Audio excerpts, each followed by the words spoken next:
I'm going to chime in here and first share great appreciation for Sarah and the whole Virginia Clean Cities team, as we and all the stakeholders and partners involved in a range of programs. We like to start these happy hours. These are technology happy hours. We like to start them off with a reminder that these are a chance for people to get to know each other. There will be a recorded section in the middle, but we want everybody to ask questions, have their questions answered, use the chat to engage in good dialogues with each other. And actually, I'll pass it right back to Sarah since she's around. And so, Sarah. So as Alan was saying, we have a pretty packed schedule today. We have 3 lovely speakers, 2 from EVNoire and 1 from Guidehouse. So first off, I will hand it off to our presenter, Shaun Caldwell. And Shaun, you should have screen sharing capabilities at this time, but let me know if you need me to bring up the presentation. Sounds good. Let's see. Do I have the presentation? Yeah, if you could bring the presentation up, Sarah, that would be helpful, and I can just give a quick prompt when we want to move from slide to slide. So I'll do an introduction while that is being pulled up. But so Shaun Caldwell, I am an associate director with Guidehouse, and together with EVNoire, we are helping Dominion in the implementation and sort of ongoing execution of this fantastic program, the Smart Charging Infrastructure Pilot Program being offered by Dominion Energy Virginia. I've been in the electric transportation space now almost a decade and have been in a consulting capacity with a number of, well, 2 or 3 firms. As a matter of fact, an ex-Scott Madner is on the line, Jim House. So, hey, Jim. But, you know. Your name still comes up quite a bit. Well, I don't know if that's good or bad, right? I would take that as a compliment. Good deal. But no, anyway, it's a pleasure to be here. I think that, and I'll keep it short, but I think that here's an opportunity for us to have some very substantive dialogue about some rebates and an incentive program that is really trying to move the needle in Virginia. And, you know, to the extent that we all can kind of take this information from this discussion today and, you know, maybe have the responsibility of telling 2 other people about the program, you know, not only will we advance the ball for, you know, vehicle electrification across the state of Virginia, but we'll also do so in a way that's going to help commercial customers actually, you know, receive some incentives and rebates in doing so. So with that, I will jump into the presentation. I know we have a bit of a, you know, measured amount of time. And basically, we'll cover really just the overview of the program. We may, you know, jump and skip a couple of slides here as to not power through the entirety of this deck. This is a deck that we have used for customers alike in the Virginia service territory for Dominion to give them an overview of the program. And in thinking about today's discussion, you know, we wanted to make sure that you all, attendees to this happy hour, saw the full extent of the information. Afterwards, I'm sure you'll have access to this presentation, so you'll be able to access this as a resource and ultimately, you know where to turn to for any questions or follow-up.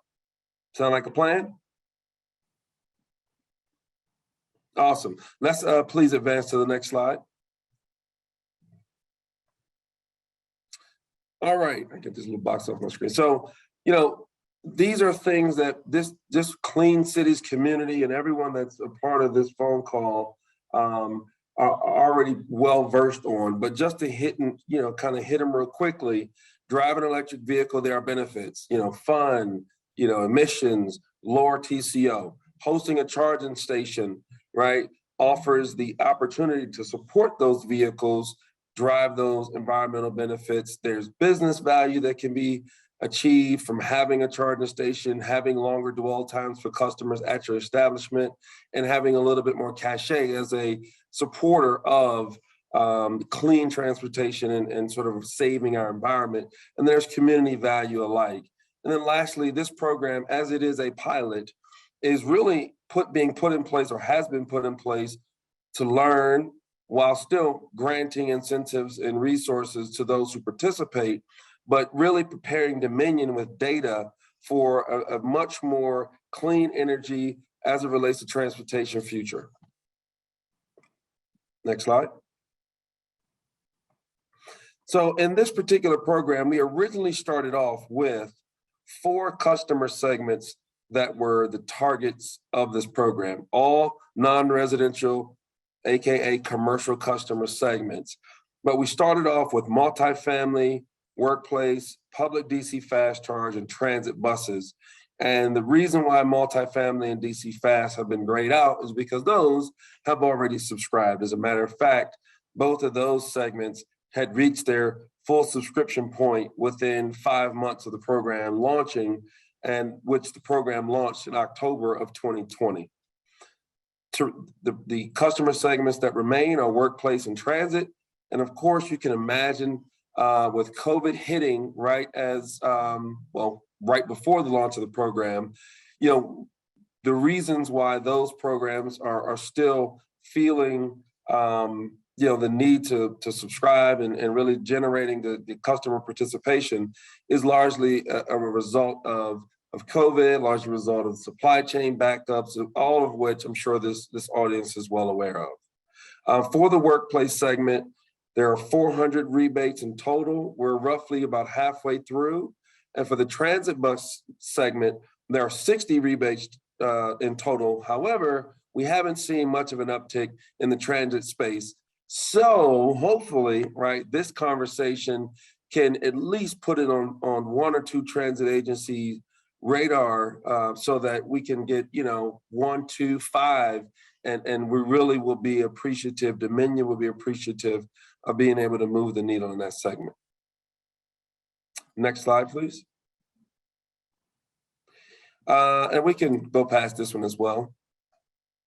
All right, so, from a customer perspective, and this is, some people say it's a little salesy, I get it, but really, when we're having these conversations with customers, right, we're having these conversations with stakeholders, this is important to know that one of the big components was to make it as easy as possible so that people who are participating don't have to jump through 1,000 hoops and, donate their left arm in order to participate in this program. The goal, and through a platform that has been stood up for this program, is really to administer the rebate and the application for the rebate through a very smooth customer experience, making sure that this and their time is being highly valued and that it's made affordable to participate. Really, the only criteria to participate is being a Dominion Energy Virginia customer. And on average, the rebates are targeted not at the full 100% reimbursement of all expended costs, but right about that 50 to 75% mark. So making it more affordable. And in terms of transparency in the process, our support team messages, communicates, you can log into the portal just to kind of keep a high level of awareness of how things are transgressing with your application. Next slide, please. Again, the eligible customers, workplace, and transit. We can proceed. This is very important. I'll spend a few seconds here, but being a Dominion Energy Virginia non-residential customer, that's a program participation. That's a requirement for participation. Own, lease, or operate the site. Again, that's a requirement. Meet the program timelines and requirements. The program is intended to be sunset at the end of this year, December 31st, 2022. It would have run for a sum total of 26 months from its inception. But so for anybody listening, the clock is ticking and time is running out on us. So if you're interested, whether it's workplace or transit, we've got to get you in the pipeline, get you in the queue immediately. And then the last requirement is to maintain the charging stations. And to all those, on this call and others that we talk with, one of the worst experiences is to pull up to a public charging station and for it to be ill-maintained, down, and operable out of service when you have just a few miles of range left to go. Next slide, please. All right, here's a breakdown. This is show me the money, right? Here's the breakdown of how the rebates are structured and how they pay out across four primary buckets, right? And if we, I guess, maybe advance one more slide, Sarah.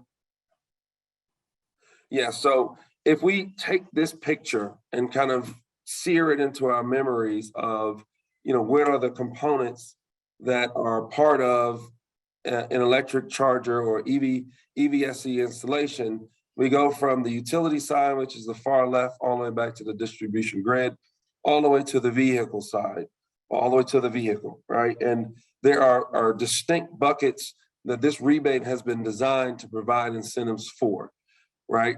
For the workplace segment, as you can see, really it's the make ready piece of it that's more customer side, right? From sub-meter forward.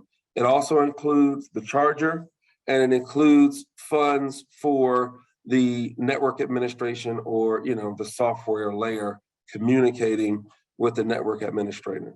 That's for workplace. If you advance one more, Sarah. For DC fast and for transit, right? Transit specifically for this conversation, it does provide for some additional distribution infrastructure funding that is, may include the utility service side. So if there needs to be a transformer set, additional service drop that's run to that service point, all the way through a sub-meter panel, customer wiring and installation on the customer side. As you can see, obviously, right, larger charger, higher capacity, higher costs. The transit rebates offer significantly more and from an incentive and a rebate perspective than, say, your workplace charging, which I'm sure everyone can imagine, or that makes sense. From a maximum and minimum standpoint, on a workplace charger, it's a minimum of 1, maximum of 10 chargers. And for transit, there's just a minimum of 1 to be installed, though most folks will install at least 2. I'll pause here. Any questions or comments? Or Sarah, should I save the questions for the end? No, definitely. If anyone has any questions now, please feel free to speak up. Yeah, oh, David, I see your hand up. You go first. Okay, thanks, Ben. Yeah, just I just want to make sure, and I'm guessing also by the end date and everything else, there's no funding or rebate available for any of the operating costs of the equipment, including maintenance down the road, correct? Great question, and the short answer is no. Maintenance costs are not included. Okay, and are you hearing anything from the people in it yet as to whether or not they've had any issues on the maintenance side? Just because I know certain applications along the way, maintenance is not necessarily, an absolute given. These are not set and forget units yet. Correct. No, so part of the answer to that is, and I didn't mention this just yet, but glad you asked the question.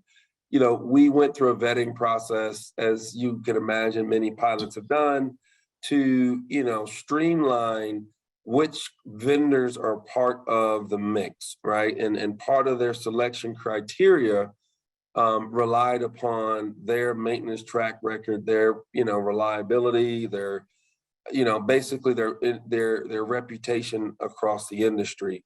And those vendors, it's not a secret. You have ChargePoint, Green Lots, and EV Connect from a network administrator / hardware provider in ChargePoint's case. And then from an equipment side, you have ABB, ChargePoint, EVBox, and there's one more, it's slipping my mind.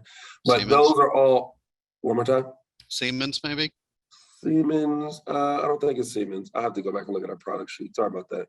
Yep. But all of those, even if it was Siemens, all those are pretty robust. They've been in the industry in the space. They've been battle tested and proven to be very reliable hardware and software providers. Now, to your point, yeah, maintenance is always a thing that we got to keep our eye on. It is a requirement that the customers maintain their chargers, and 3 of the 5 or 6 vendors have a robust and comprehensive maintenance plan that they offer, and then the others have add-ons where customers are encouraged to get.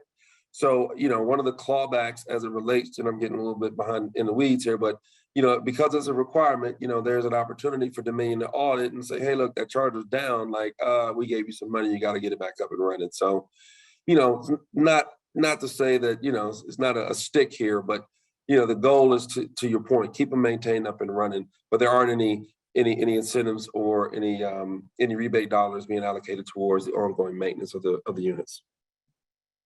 Thanks, Shaun. Yeah, and you guys are really smart to vet the suppliers into the program, because yeah, that is a concern with a lot of places. Absolutely. All right. Any other questions? I think there were two hands. So Ben, is that Ben, your hand up? Yeah. Hey, Shaun, Ben with ChargePoint.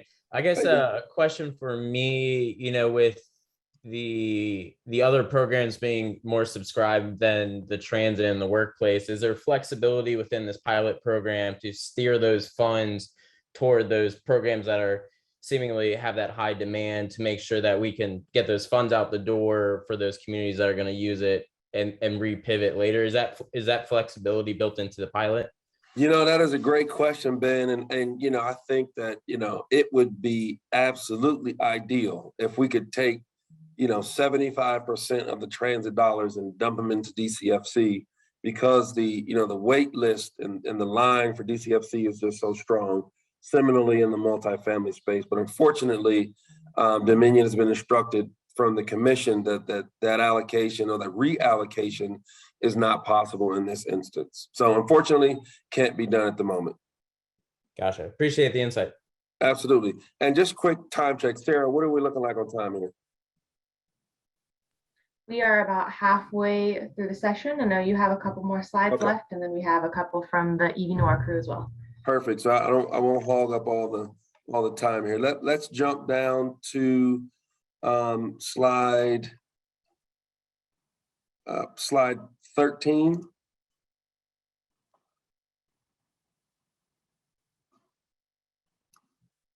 Perfect. And the reason why I wanted to just highlight this one, again, this is a happy hour setting here, so not an overly formal discussion, but this is really a good segue to the conversation about vetting vendors and ensuring there's a certain level of expectation around maintenance, right? But as we think about this program, and then kind of if we kind of raise up a little bit and we think about other programs, and I know this audience, especially the Clean Cities members, as you all are talking to other Clean Cities organizations across the country, right? These are the type of knowledge sharing and best practice, dialogues or pieces of content for those dialogues that I think are good to share, because we get asked it all the time from other utilities or other customers that we work with.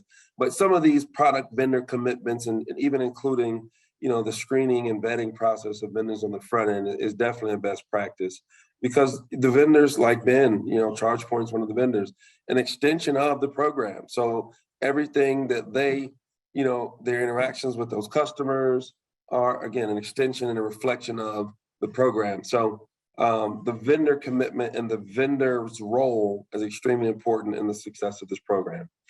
All right, if we can go to the next slide, and then I will shut it down after slide. Go one more for me. Shut it down after this one and just use this as a conclusion. And again, there's more information towards the tail end of the slide that describes the step-by-step process, which is a double click on each one of these boxes, as well as we can probably jump to slide 23 once I'm done with this one, Sarah, and that'll take us to the contacts to reference for any follow-up information, or more to learn about the SCIP program. So the application steps, again, this is part informational, part solicitation, right? So anybody who's wanting to participate in this program, the steps are just as seen on the screen. You got to get in there and apply. Obviously, you have to meet the eligibility requirements as noted before.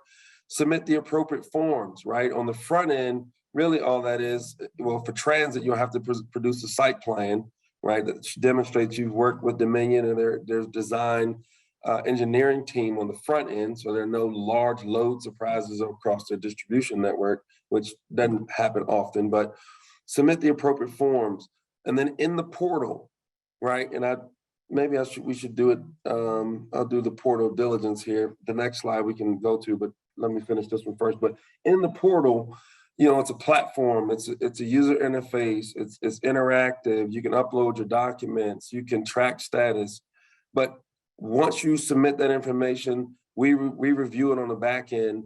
We'll then send a note that says, okay, you have been confirmed to participate in the program. It is then the user's responsibility to click confirmation. Once that happens, the funds for the program are now allocated for that applicant or that participant. So we had a lot of questions on the front end, I don't want my funds to run out, and we get that, but as long as you make it through the confirmation stage, then your funds are locked in. Once those funds are locked in, then yes, you are, free and encouraged to move rapidly, right, to the installation and charger activation process. Install the charger, get it activated with the respective vendor who needs to commission that charger or activate that charger. And then verification is merely ensuring that we get paid invoices with line item detail that cover those four buckets we talked about before. And then once we have that in-house, as well as be able to confirm the heartbeat of the charger, that it's communicating that data, then you're approved for the rebate and your check will be in the mail. So last slide here, if we can just click down to slide 23, Sarah. This is our contact information, and I'm sure you all will get this presentation after the fact. But if you go to the dominionenergy.com/SCIP website, there's a plethora of additional information that's out there. All the pilot program information, the email and the phone numbers to get in contact with the program team. I will also put in a plug, EVNoire, which they'll speak next, but have been a very critical partner in the implementation and execution of this program, raising awareness to groups such as Virginia Clean Communities, COMTA, and so many others around the service territory, the Virginia service territory for Dominion, that we just appreciate their help and support throughout this.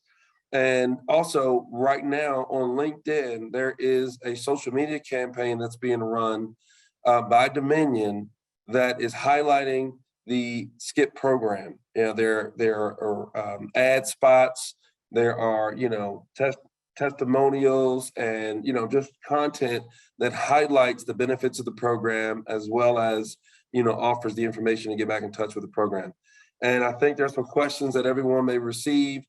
Just if they're interested in participating in the program, please share your information with us, and we'll have our program team respond back to you and make sure that you're getting white glove service, such that we can walk you through the process and hopefully get you through and into participating.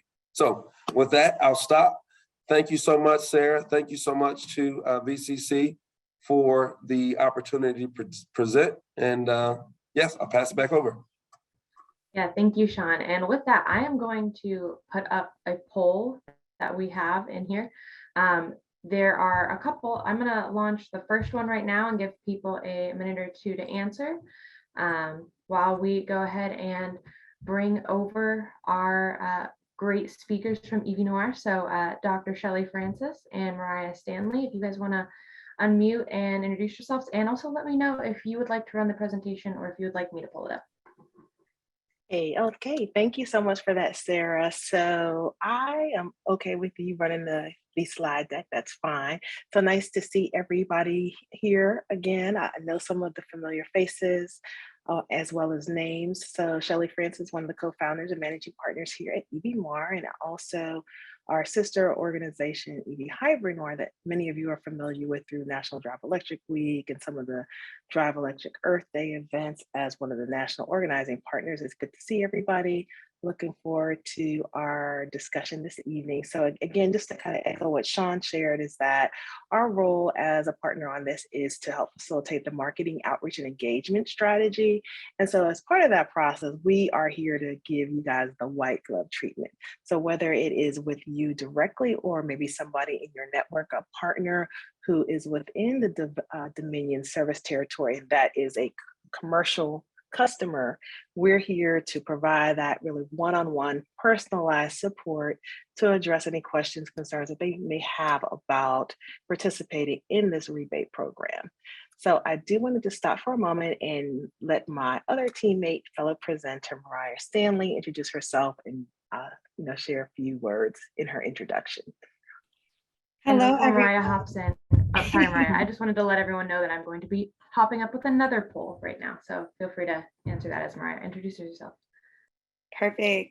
Hello, everyone. My name is Mariah Stanley, and I'm the Mid-Atlantic Northeast Region Program Manager for EVNoire, EV Hybrid Noir. I'm happy to be with you all. I've been working with my colleagues on this project and several others, so we're just going to give you an overview this evening on some of the things that we're doing in the region.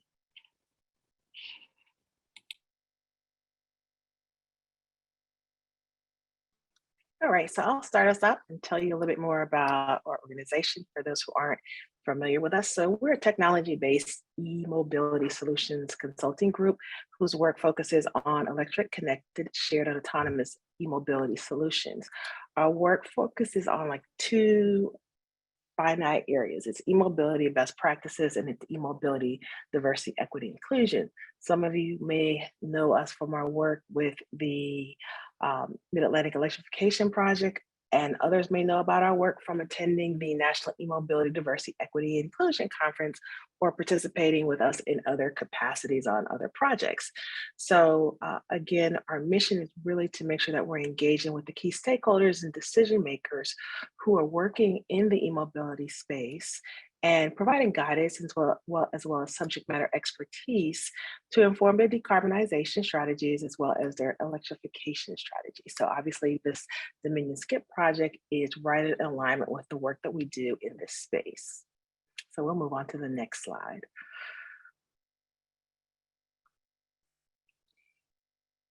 So we wanted to give you an overview of the Mid-Atlantic Electrification project that we're working on. And EVNoire serves as the education and outreach technical lead in collaboration with Virginia Clean Cities, Department of Materials, Minerals, and Energy that is funded by the DOE.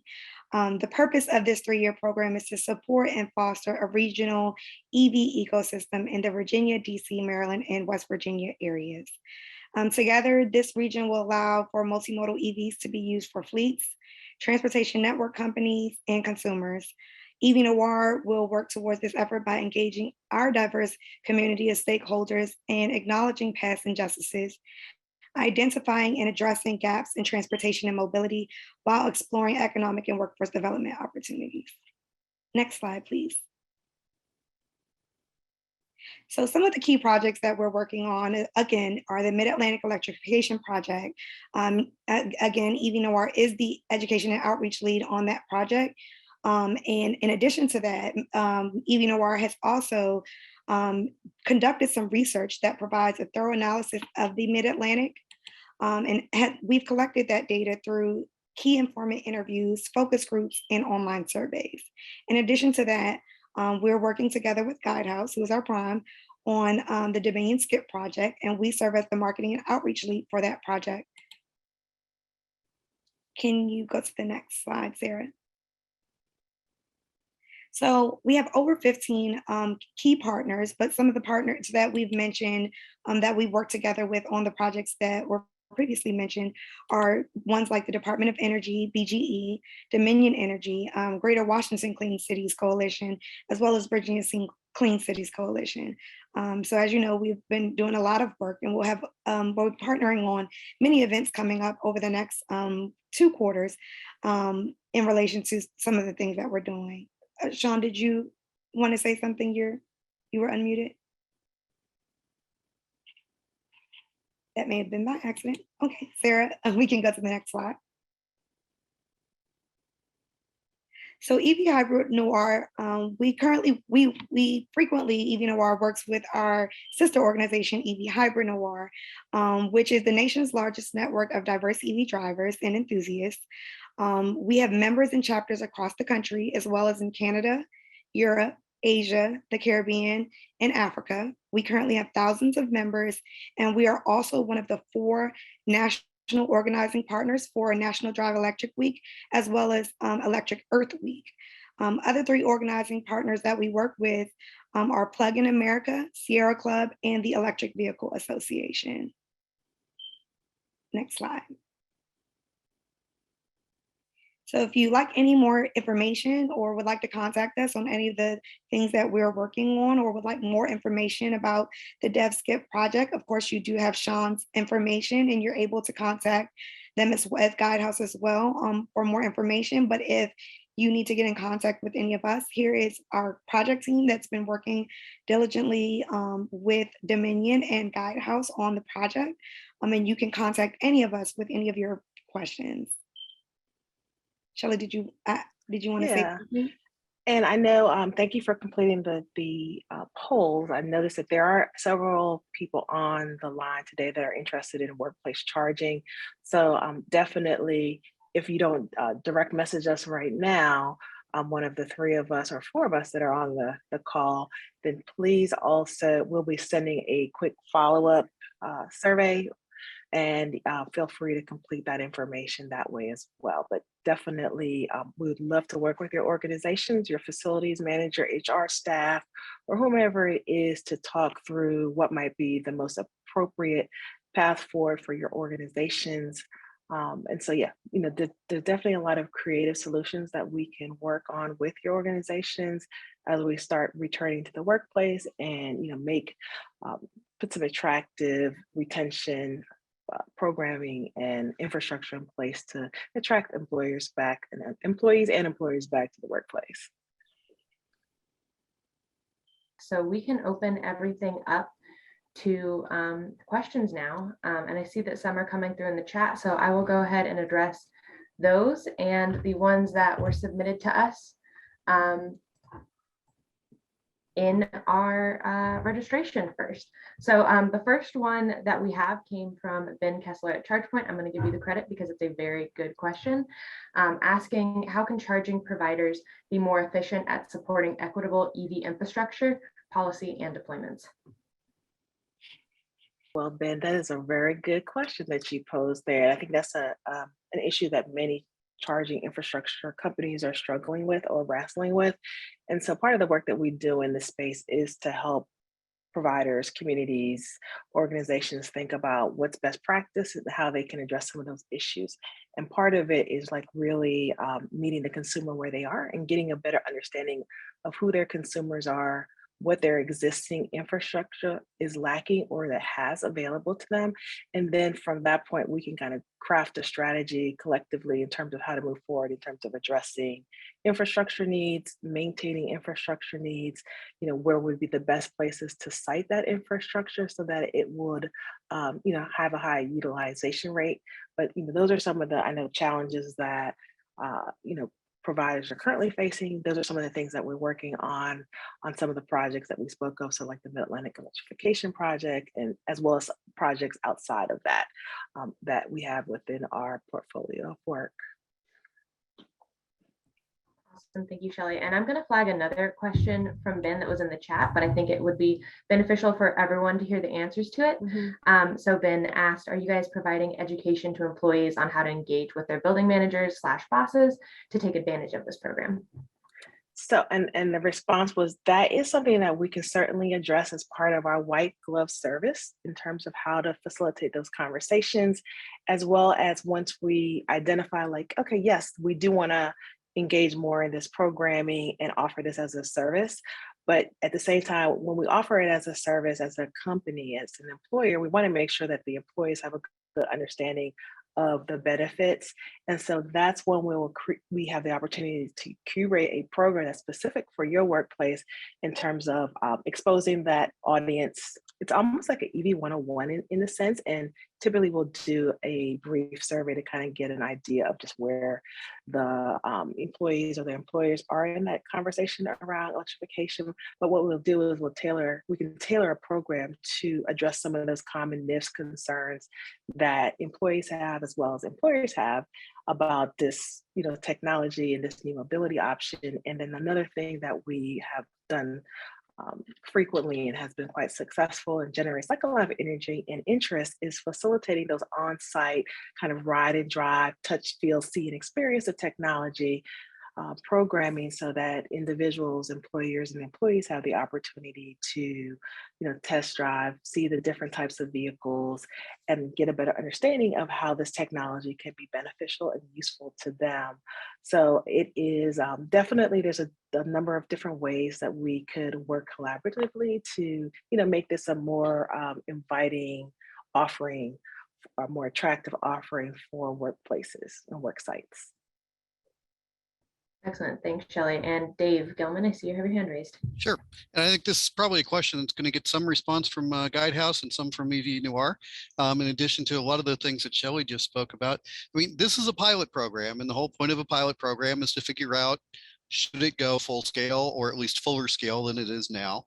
And a lot of that's based upon what you learned along the way about maybe what isn't in the program yet, things that maybe weren't originally included that now you see a need for.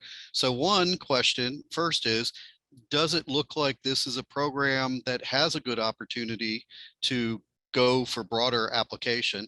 And two, what are some critical things that you think need to be added if it does so?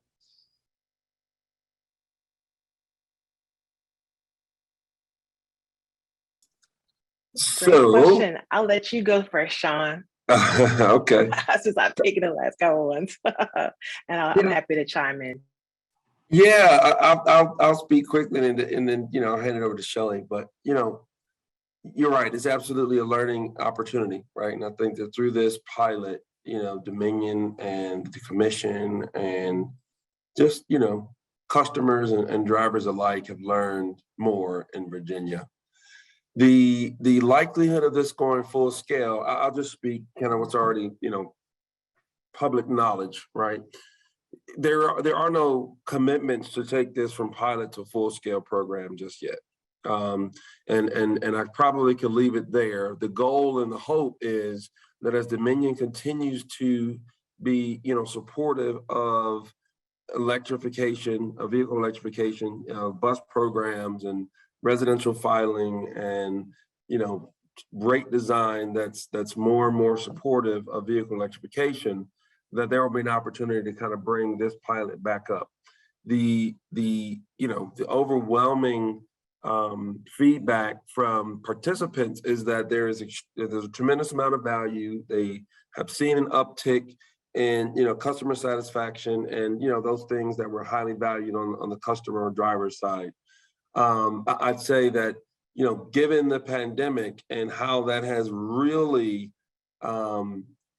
I'll just say, shaken up the workplace environment. As a matter of fact, I mean, I've one of my colleagues, her husband works at Capital One, and they were, first out of the gate in terms of interest in the SCIP program, looking to do, 100 or more chargers. But when COVID kind of really latched, kicked in, that made obviously Capital One and every other organization, flex and really offer the work from home opportunity. And as companies saw, productivity levels actually increased and, they had to rethink how many, chargers and how many people are actually driving into the offices. So that is still part of, in flux and impacting the decision-making, I can imagine, not only at the customer level, but also at the level of the commission. Shelley, anything to add? Yeah, what I would also add is that, given when we started this project almost 2 years ago, June, July, the landscape around electrification has changed significantly, both at the federal or national level, as well as specifically within the state of Virginia. So, there's obviously opportunities. Well, and we've also seen that the governorship change in the last, since this program started, last several months. So there's opportunity for additional electrification support. There has been interest up until this point. And so we're excited to see how entities and transit authorities are able to leverage additional no-low funds or additional funds for infrastructure that they can couple with this incentive and rebate program to make this a much more affordable rebate and infrastructure installation for them. And it makes a lot of sense when they're able to bundle, programs and incentives. So definitely excited about future opportunities. Pandemic, obviously, like Shaun shared, has really, impacted the response in many instances just because of what's happening or not happening at workplaces and work sites. That's an obvious that everybody has had to deal with and figure how to move forward. So I think there's definitely a lot of opportunities still in the space around some of the segments that we discussed, as well as looking at opportunities to engage on the residential standpoint as well.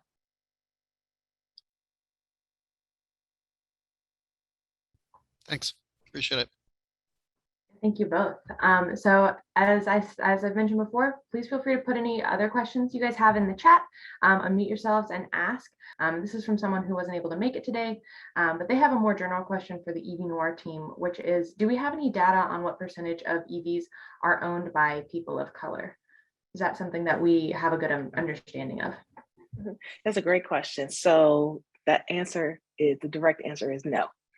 So in some markets, we do have a sense, depending on how they capture their data. So registration data, like for California, for instance, so one of the rebate programs, they've identified that of all the rebates that they distributed in 2020, I believe it was, 2020, that less than 5% were for individuals who identify as Latino or Latina, and then less than 3%, it was like 2.3% identified as African American or Black. So as you can see, that's very a dismal number, and it's in a state where they have the most access to rebates and incentives, and the numbers are really low. And so some of that we associate with just the way that information is marketed, the way that information is promoted. So that's one of the things that we have been working on with partners around the country, is really trying to change the way that information is socialized and disseminated. And that's also something obviously that EVNoire is working on as well, to make sure that we're facilitating campaigns that are, focused on, if we're looking at specific cultural groups or racial ethnic groups, or looking at rural communities, that messaging is tailored in a way that's culturally appropriate and relevant, as well as making sure that they have the experience or the opportunity to, like, as we said, see, touch, and experience the technology, and normalize EV adoption by talking to people in their communities that are individuals that are reflective of their communities and their experiences, that can really just normalize EV adoption for them. Excellent. Thank you for that, and for providing all that really great context for the background.